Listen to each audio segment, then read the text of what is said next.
Hi there, folks. My name is Brock Chart, and today I'll be giving a short masterclass and workshop over Zoom optimization as we head into the fall semester and prepare for online learning. Special thanks to the Lawrence Music Club for inviting me to speak today. I really appreciate the opportunity, and I hope everyone learned something. Let's go ahead and get started. So I've made a list here of things I wanted to talk about today. Number one is how to update the Zoom app.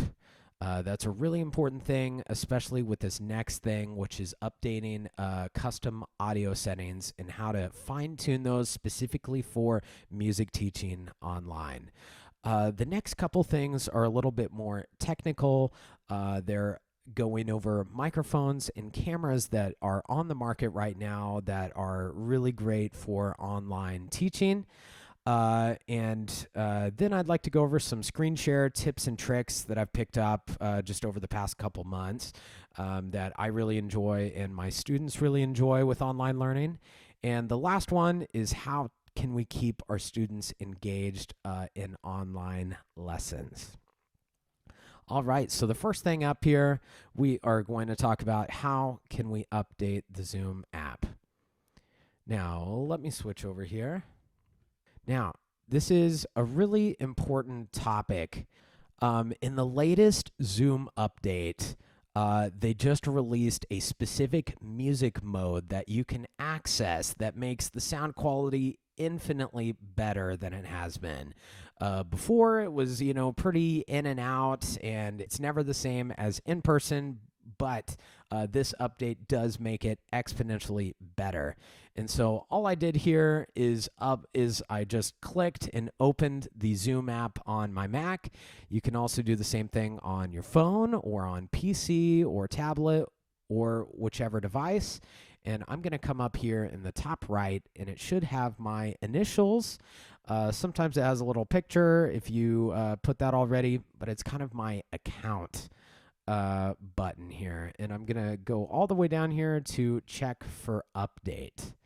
Now go ahead and click on that. This one, it says that I am up to date. I just updated mine this morning. And this is a really important step. These next few things that I'm going to talk about with the audio settings are specific to this Zoom update. The latest patch really rolled out a lot of great audio options and features that are specific to music teachers, and it really, really does make a difference. You probably won't be able to do this on old versions of Zoom. So I would double check. Again, let me go over that. This is just the regular Zoom main menu.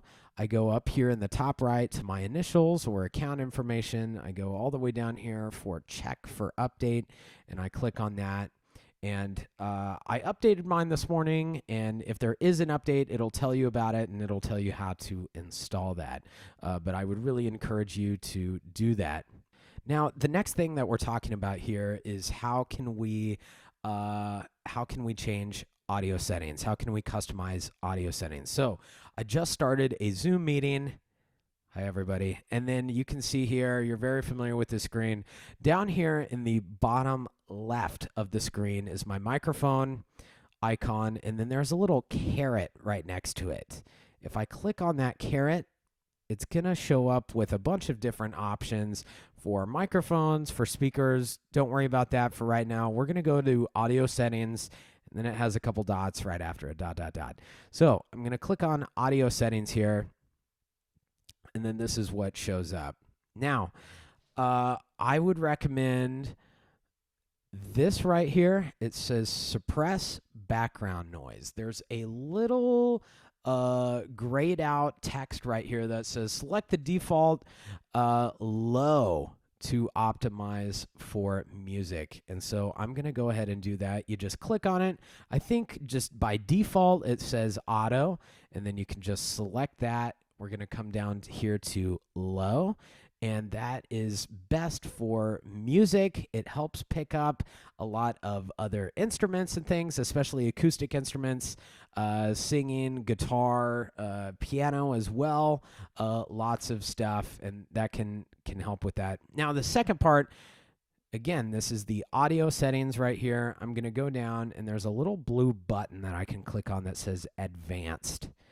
And I'm going to go ahead and click that. Now, here, this is, again, specific to the latest version of Zoom. So I would really encourage you to download the latest version. Otherwise, you won't be able to access this feature. It says show in meeting option to enable original sound from microphone. We're going to click on that. And then if you can see here, right in the middle, there's a high fidelity music mode setting. And it really does make a difference, folks. It really, really does. I would encourage you to change these settings in Zoom. I would also recommend that your students change to these settings as well, because it will affect it. If you're playing on an acoustic instrument as as a teacher, the sound is going to be much, much better for your student, and it's going to be so much better hearing your student's instrument or singing if they're using these settings. If everybody's using the same settings, it is much, much better audio. I will say that, and there's a little kind of question here, that it optimizes Zoom audio for the highest quality music. It increases CPU, so it's just going to be a little harder to run on your computer, and it is going to take up more internet bandwidth. So, I would recommend like a high speed internet for this, or a wired connection if at all possible. That will help with that. And that's kind of it for the custom audio settings. This little thing that they added is a big game changer over online lessons. Some of these other things, like the use stereo option, this is kind of a nice feature as well, but you need some specific equipment to be able to do that. You need an audio interface. And have to kind of know some audio terminology. And so if you're just, wanting higher audio quality without all of the jargon, I would go ahead and just click this middle high fidelity music mode and leave the other ones blank for right now. And then I'm ready to go. I'm ready for lessons. I've got my stuff set up. I have original sound turned on. I would recommend that your students do that as well. It works both ways. Your student's microphone will be picking up better audio, and your microphone will be picking up better audio. And that is a perfect segue to talking more about microphones and cameras that are available right now on the market to help with audio quality and to help just overall with online lessons.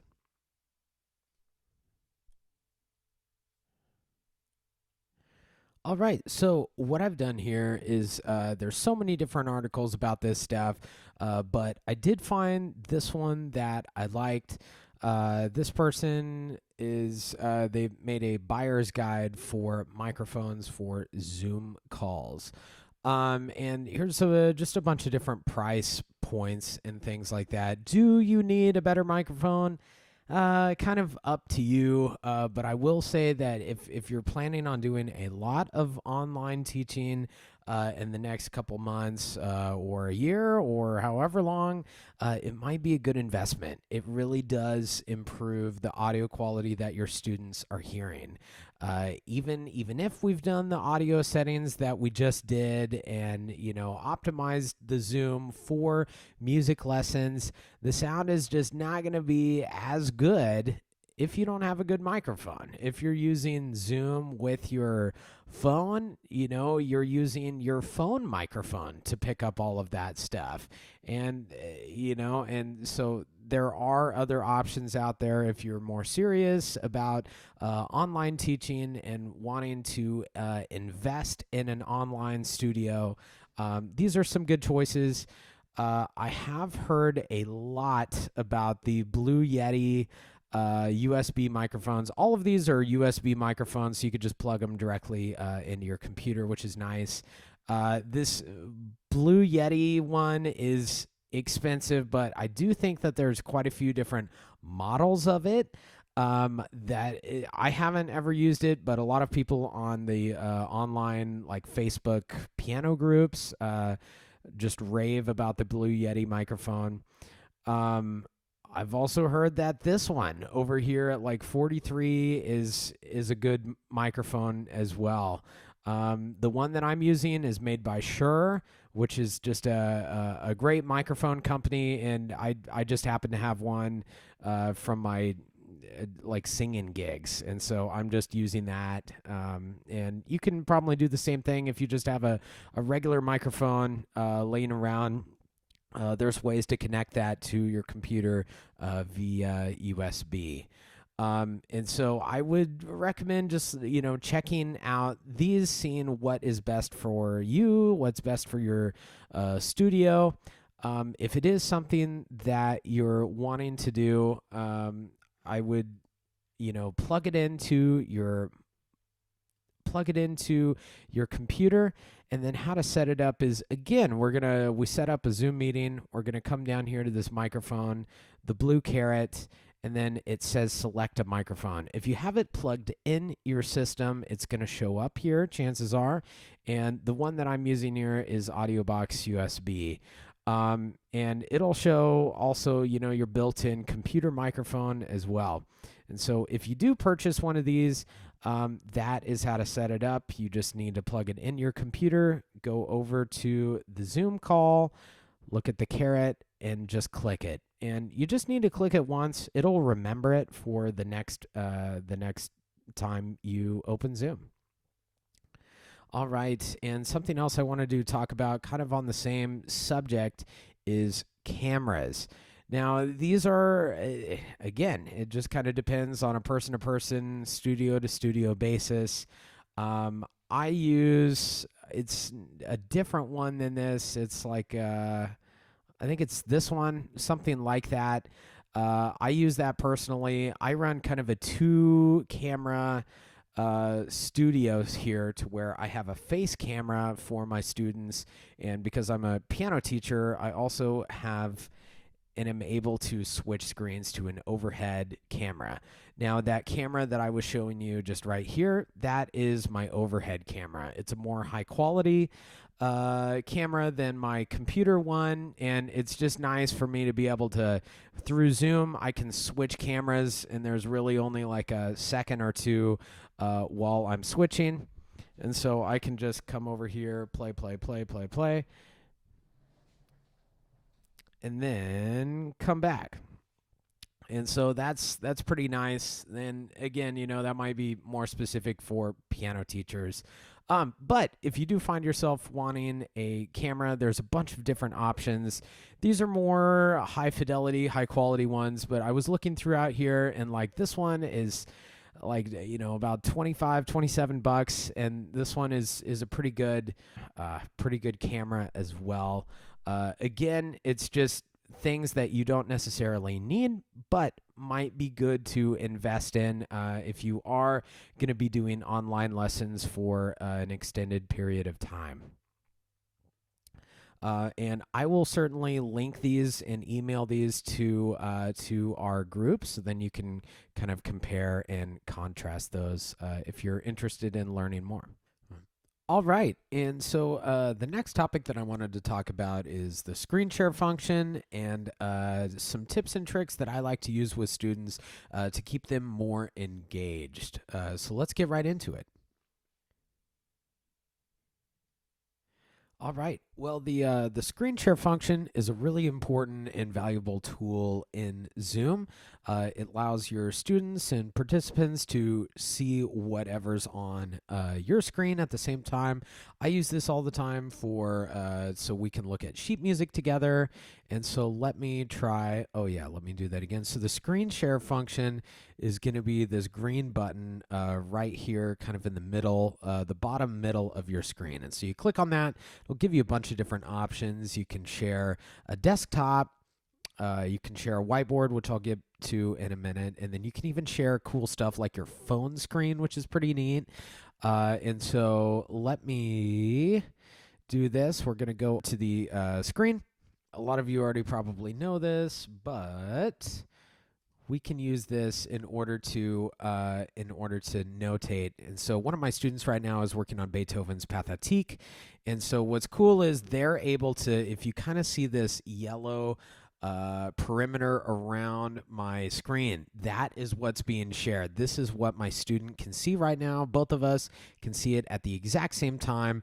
And what's awesome about this, if you look at the top of this bar, there's a little pencil here that says annotate. Now, I use this constantly with my students. It allows you to kind of draw and make little notes if you need to put like a fingering or, a courtesy flat or something. You can totally do that. And, it won't affect your actual music. It's just kind of temporary markings for that particular lesson. And you can come up here, there's an eraser. If you need to actually write in things, like what piece it is or who it's by, then you can totally do that as well. There's a function, you can drag it around. I find this to be extremely helpful when I'm teaching online. It's just so nice to say, okay, let's take it from where I put the star. This is great for like sight reading music. If I have a digital copy and they're kind of looking off of mine in sight reading a piece for the first time, it's great for, marking in some fingerings here, circling things, just like you would with, a pencil during a lesson. And you do have an option of different colors, all that stuff there, which is pretty cool as well. I use this constantly, that screen share for the PDF. Something else that I wanted to talk about as well, similar to that, is the screen share function. Again, let me make this a little bit bigger. Screen share, we go down here to the bottom center. You go over here to whiteboard, and you double-click that, and it's going to bring up this. Okay, so this is a whiteboard, and it's a really, really cool feature of Zoom, something that I use constantly with students. It's very similar to those annotations we were doing on the PDF. I can scribble, I can do whatever, I can do stuff in different colors, I can write things. I use this a lot for music theory and note reading and things like that. And what's super cool about it, let's say that I have like a younger student and we're going to do some note naming exercises. Oops, I pressed the wrong button. Note naming exercises. I am not the best artist, so you'll have to forgive my penmanship here, but I'm going to just write in a couple notes right here. Now, my student can see this. I can see this. And what's really neat, what I love about this, and it keeps students engaged, is that they can actually draw on the same whiteboard just with their finger or a stylus or whatever. And so when they write, it's going to show up in a different color. And so it might look like this. And so this is just an excellent way to keep students engaged and active during lessons, and they're writing just like they would like a worksheet during an in-person lesson. And again, they have access to different colors, they have access to, they can type in things if they want to. They have access to everything like that, which is just nice, and it just makes things so much more fun during lessons. I've been teaching a lot of music theory stuff over the online lessons since March. Music theory is a great topic to talk about right now because it's just a little bit different, and you don't have to necessarily have the best audio setup in order to do it, but a lot of my kids love to kind of learn pop songs, and if I put in a couple chords here, they will just love it for like a song that they really know on the radio, and we'll kind of talk about how to play those. But this whiteboard feature is really, really handy, and I use it constantly during lessons. Some other things that I wanted to talk about with the screen share. So again, let me just make this bigger, and I'm going to go down here to screen share. All of this stuff is in screen share. If you happen to have a second camera, kind of like what I mentioned before, then you would go over here to advanced, and then there is content from second camera. Now, this is nice, especially for pianists that are listening to this.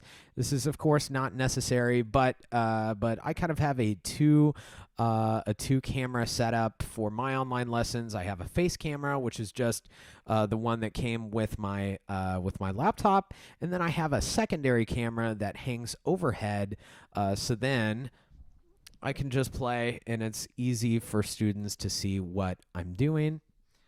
But, again, this is not necessary at all. And then I wanted to show you another fun thing that I've been doing a lot of. I have a few phone games that I love to do with students during in-person lessons. And so, again, we're going to go screen share. And there's a little feature that says iPhone, iPad via AirPlay. You can also do it if you have a cable and just plug it in there. And so I'm going to use that, and it's really neat. And you can mirror what the phone is seeing. Yes. And so this is what my phone screen is right now, which is pretty cool. And what I use this for is this app called Note Rush here. And I think it's like $5, but it's just an amazing software that's super cool. And it's kind of like index cards but way cooler. It has pitch recognition software. And so if your student plays a note, then it'll recognize if it's correct or not. And they always have like fun themes. So this would be C, and you can do it with any instrument. You can do it with singing, you can do it with piano, you can do a trumpet. It doesn't matter. It doesn't matter what it is, but it's really cool. It'll pick out the notes, and it doesn't matter if your piano's in tune or not. It will ask you to play middle C, hold it, and then it'll adjust all of the intonations to fit that middle C. So that is really, really nice feature. I love doing that with students. This is also something that I love to use. I love to do metronome practice over screen share this way as well. A lot of people have said that, it's very difficult to do duets and things with other people over Zoom with music. And this feature allows both of us to hear the metronome click at the exact same time, which is very, very nice for lessons. You can use this. You don't have to specifically do it on your phone. This is just the one that I use. There's a bunch of free metronome apps that you can just find online that are completely free. And again, you can just use the screen share function that way. And it just makes things a lot better, a lot more like in-person lessons. You really don't have that latency issues or lag with this particular metronome using the screen share, which is really, really nice. And that last segment will wrap up this presentation today. We've covered a lot of ground about Zoom optimization and how to fine-tune those for music lessons. Number one, we talked about how to update our Zoom app and our Zoom software itself to get that latest patch. We talked about custom audio settings and how to fine-tune those, how to optimize those specifically for music lessons. We talked about optional purchases like microphones and cameras that can help just with better quality, better audio quality, better video quality for online lessons if you're going to do them for an extended period of time. We've talked about some other functions in Zoom like the screen share function for sharing sheet music. We talked about the whiteboard function, which is just a great way to engage with students through both parties. Both people can do that. Some other ways to engage students through like phone games, kind of like the Note Rush app that I used. There's several others that are great for that as well. And that will probably wrap it up for today. Thank you so much for listening to me today. I hope you all learned something, and stick around. In a couple minutes, there will be a live question and answer session where I will be answering your questions live. And I hope to see you all there. Thanks again to the Lawrence Music Club for having me today, And one more quick note that I wanted to briefly talk about is if there's any piano teachers in here that are looking for some new fun music over the summer. I just wrote my very first jazz books here, Five Finger Jazz Books 1 and 2, which are written for late beginners to early intermediate students. They're a blast. They have play along tracks with real Kansas City jazz musicians backing you. They're just a lot of fun. And for other music teachers, I have a bunch of free teacher resources. I have several music theory worksheets. I have technique exercises, composition practice, ear training. All of that stuff is free and available on my website. That'll be www.my-melodies.com. And those, the teacher resources are absolutely free. Anyone can use them.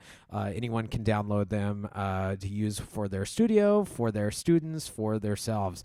All right. Thank you so much again for your time. I'll see you here in a bit for a Q&A. Thank you.